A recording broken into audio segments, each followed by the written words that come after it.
Avez-vous déjà eu l'impression d'avoir tous les ingrédients du succès entre vos mains sans savoir comment les assembler pour atteindre vos objectifs? Dans cette vidéo, nous allons plonger dans le quatrième tome des lois du succès de Napoleon Hill et découvrir ensemble les 5 dernières leçons qu'il considérait comme essentielles pour réussir dans tous les aspects de la vie. Restez avec moi jusqu'à la fin, car ces principes intemporels pourraient bien transformer votre vision du succès et vous donner les clés pour concrétiser vos ambitions. Préparez-vous à un voyage inspirant et riche en enseignements. Napoleon Hill a entrepris un voyage extraordinaire de plus de 20 ans, interviewant plus de 3000 personnes à succès. Tout a commencé en 1908, lorsqu'Andrew Carnegie, considéré comme le premier milliardaire de l'histoire, lui a confié une mission unique: documenter les principes du succès en rencontrant les esprits les plus brillants de l'époque. Hill s'est ainsi lié d'amitié avec des figures légendaires comme Thomas Edison, Henry Ford et Harvey Firestone, explorant en profondeur leurs habitudes, leurs pensées et leurs stratégies. Le tome 4 des Lois du succès constitue l'aboutissement de cette quête, présentant les 5 dernières leçons essentielles: la coopération, tirer une leçon des échecs, la tolérance, la pratique de la règle d'or et la loi universelle de la force cosmique des habitudes. Ces principes, cristallisés en 1927, continuent aujourd'hui d'inspirer des millions de personnes à travers le monde, transformant des vies ordinaires en parcours extraordinaires. La coopération. Napoleon Hill, dans son œuvre majeure Les lois du succès, met en lumière la coopération comme un pilier fondamental de la réussite. Pour Hill, la coopération va bien au-delà d'une simple collaboration. Elle représente une force presque mystique qui permet aux individus d'atteindre des sommets inaccessibles en solo. Il introduit le concept fascinant de cerveau collectif, une synergie qui émerge lorsque 2 esprits ou plus travaillent en harmonie vers un objectif commun. Il affirme que la coopération est la pierre angulaire de toute grande réussite. Il compare ce phénomène à une 3e intelligence qui naît de l'union des esprits, transcendant les capacités individuelles. Cette vision révolutionnaire a jeté les bases de nombreuses success stories, tant dans le développement personnel que dans le monde des affaires. L'auteur insiste sur le fait que aucun homme ne possède suffisamment de cerveau ou de connaissances pour réussir dans n'importe quelle entreprise sans l'aide et la coopération d'autres personnes. Cette citation souligne l'importance cruciale de s'entourer et de collaborer pour atteindre ses objectifs. Dans le paysage entrepreneurial moderne, de nombreuses entreprises prospères illustrent parfaitement cette philosophie. Prenons l'exemple de Google, dont la culture d'entreprise est profondément ancrée dans la coopération. Leur approche du 20% time, permettant aux employés de consacrer un 5e de leur temps à des projets personnels, a donné naissance à des innovations majeures, comme Gmail et Google News. Cette politique incarne l'esprit du cerveau collectif de Hill, où la mise en commun des idées et des compétences génère une créativité explosive. Un autre exemple frappant est celui de Toyota et son système de production. L'entreprise japonaise a bâti son succès sur le principe du Kaizen, l'amélioration continue qui repose sur la coopération à tous les niveaux de l'organisation. Chaque employé est encouragé à contribuer avec ses idées, créant ainsi un véritable cerveau collectif qui propulse l'innovation et l'efficacité.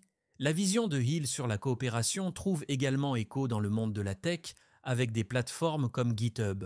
Ce hub de développement collaboratif permet à des millions de développeurs de coopérer sur des projets open source, illustrant parfaitement comment le cerveau collectif peut fonctionner à l'échelle mondiale. La coopération, telle que définie par Napoleon Hill, n'est pas simplement un outil de travail, mais une philosophie puissante qui peut transformer des individus ordinaires en véritables catalyseurs de succès. En embrassant ce concept, nous ouvrons la porte à un potentiel illimité, où la synergie de nos esprits peut accomplir l'impossible. Alors, êtes-vous prêt à explorer le pouvoir transformateur de la coopération dans votre propre vie? Tirez une leçon des échecs. Pour Napoleon Hill, l'échec n'est jamais une fin en soi, mais une étape cruciale dans le cheminement vers le succès.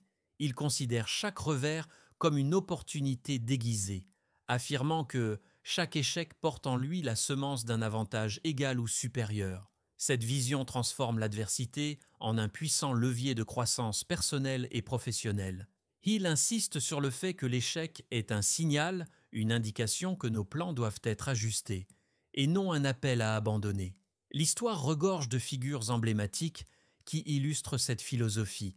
Prenons Thomas Edison, qui a échoué plus de 10 000 fois avant de perfectionner l'ampoule électrique. Edison voyait chaque tentative infructueuse non pas comme un échec, mais comme une étape nécessaire pour éliminer ce qui ne fonctionnait pas.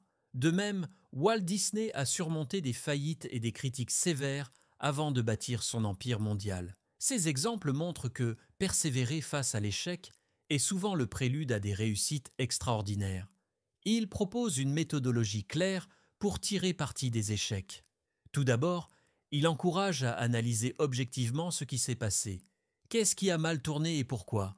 Cette introspection permet d'identifier les erreurs sans sombrer dans l'autocritique paralysante. Ensuite, il invite à évaluer sa part de responsabilité. Reconnaître ses propres erreurs est essentiel pour éviter de les répéter. Mais il souligne également qu'il est rare qu'un échec soit entièrement imputable à une seule personne ou circonstance.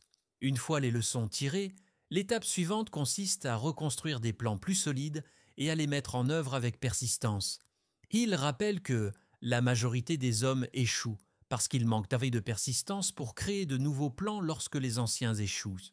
Cette capacité à rebondir est ce qui distingue ceux qui réussissent de ceux qui abandonnent. En fin de compte, il nous enseigne que l'échec n'est pas un obstacle insurmontable, mais un tremplin vers le succès.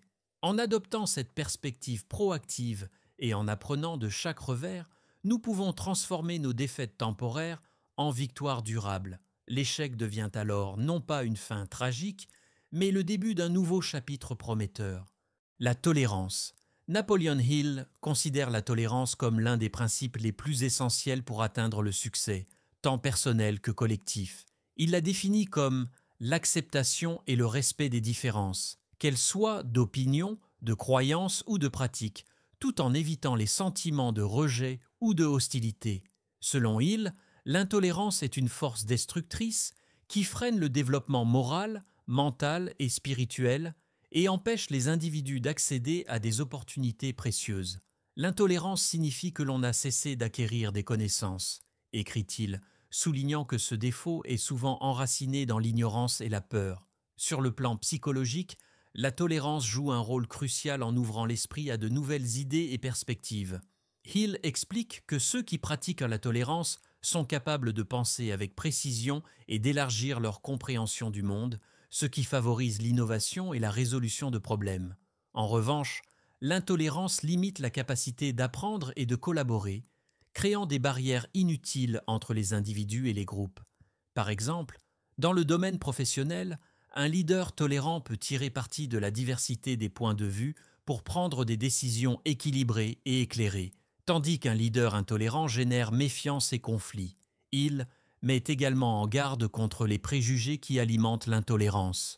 Les différences religieuses, raciales et politiques sont souvent source de division et d'hostilité. Ces préjugés peuvent conduire à des disputes inutiles, empoisonner les relations interpersonnelles et fermer la porte à des opportunités précieuses. Il souligne que ces formes d'intolérance sont souvent inculquées dès l'enfance par des croyances rigides ou des dogmes culturels. Pour surmonter ces obstacles, Hill encourage une remise en question active des idées reçues et une ouverture à la diversité. La tolérance ne signifie pas renoncer à ses propres valeurs. Elle implique plutôt de reconnaître la validité des croyances des autres tout en restant fidèle à ses principes. En cultivant cette qualité, nous pouvons non seulement améliorer nos relations personnelles et professionnelles, mais aussi contribuer à bâtir une société plus harmonieuse. Hill nous rappelle que la tolérance est non seulement un outil pour le succès individuel, mais aussi une force capable de transformer les conflits en coopération productive. Ainsi, pratiquer la tolérance devient un pas essentiel vers un avenir où chacun peut prospérer dans un environnement inclusif et respectueux. La pratique de la règle d'or. La règle d'or, principe universel et intemporel, repose sur une idée simple mais puissante. Traite les autres comme tu voudrais être traité. Présente dans presque toutes les grandes cultures et religions, Elles transcendent les frontières géographiques et historiques. De Confucius en Chine à Jésus dans le Sermon sur la montagne, cette maxime incarne une éthique de réciprocité qui invite à agir envers autrui avec respect, empathie et bienveillance. Napoleon Hill adopte cette règle comme un fondement essentiel du succès, affirmant qu'elle est aussi pertinente dans les affaires que dans la vie personnelle. Pour Hill, la règle d'or est bien plus qu'un principe moral. C'est une stratégie pratique pour bâtir des relations solides et durables. Il explique que dans le monde des affaires, appliquer cette règle crée une dynamique gagnant-gagnant. En traitant ses partenaires, clients ou collaborateurs avec équité et respect, on établit une confiance mutuelle qui devient un levier de succès.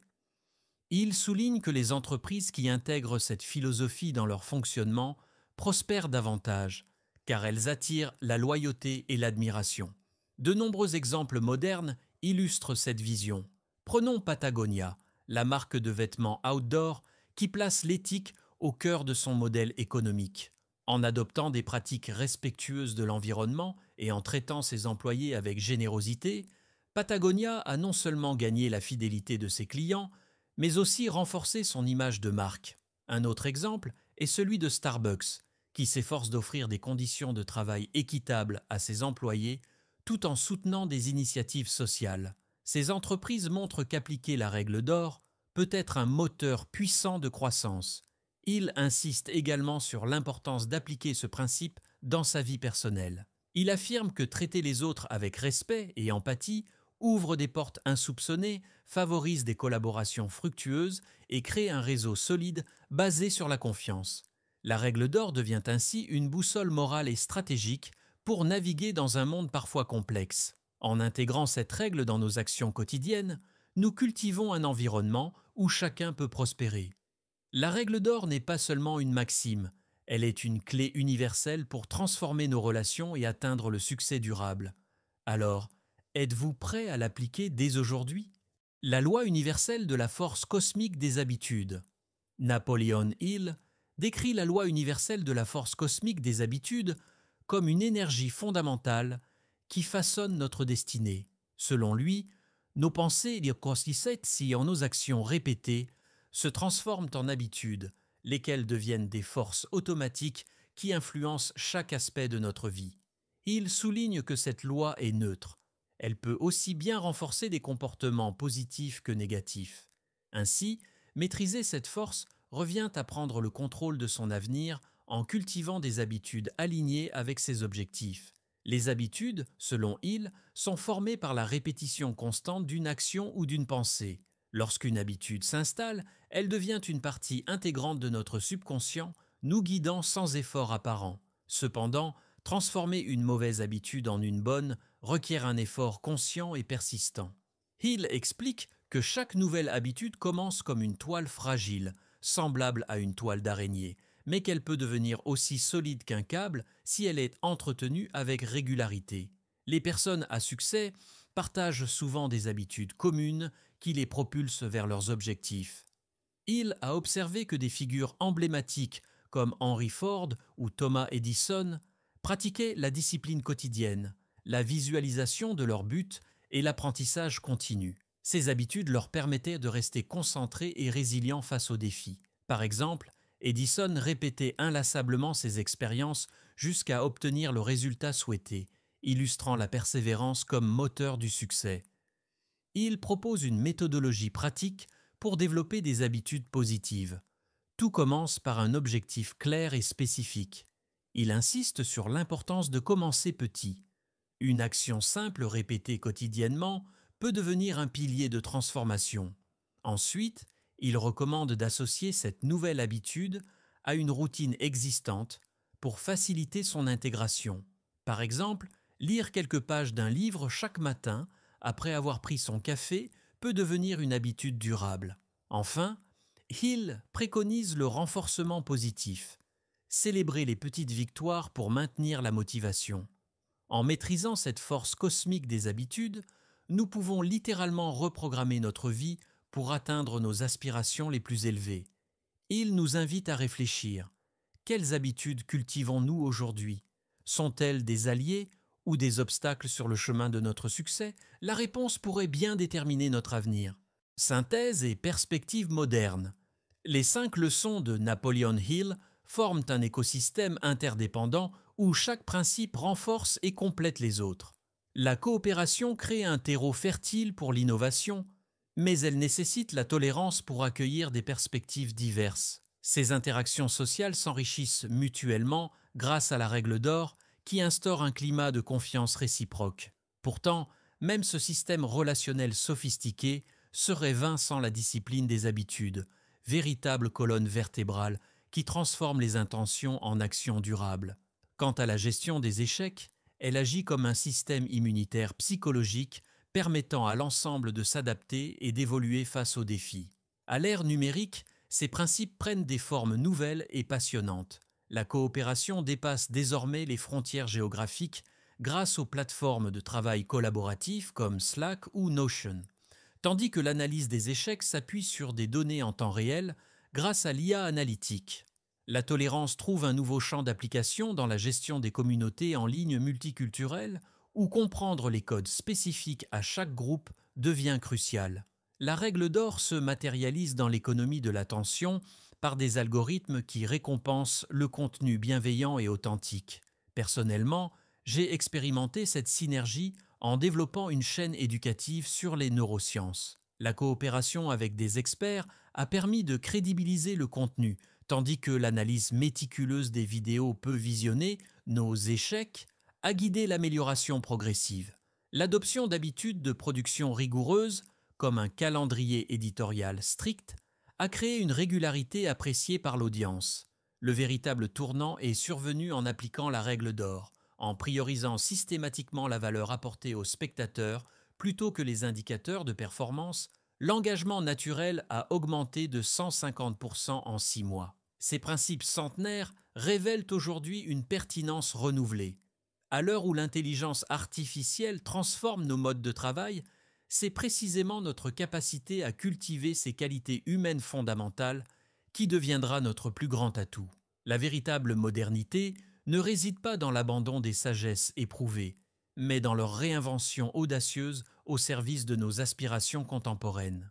Les 5 leçons de Napoleon Hill, présentées dans le dernier tome des Lois du succès, offrent un guide intemporel pour transformer votre vie. La coopération vous enseigne à unir vos forces avec celles des autres pour atteindre des objectifs plus ambitieux. Tirer une leçon des échecs vous montre que chaque revers est une opportunité déguisée, une étape essentielle vers la réussite. La tolérance vous ouvre à la richesse des idées et perspectives qui naissent de la diversité. La pratique de la règle d'or vous invite à agir avec bienveillance et équité, créant des relations solides et durables. Enfin, la force cosmique des habitudes vous rappelle que les actions répétées façonnent votre destinée. Ces principes ont transformé des millions de vies depuis près d'un siècle, et ils peuvent également transformer la vôtre si vous les adoptez avec intention et persévérance. Alors, laquelle de ces leçons résonne le plus avec votre propre parcours ? Partagez votre réflexion en commentaire, car vos expériences enrichissent cette communauté.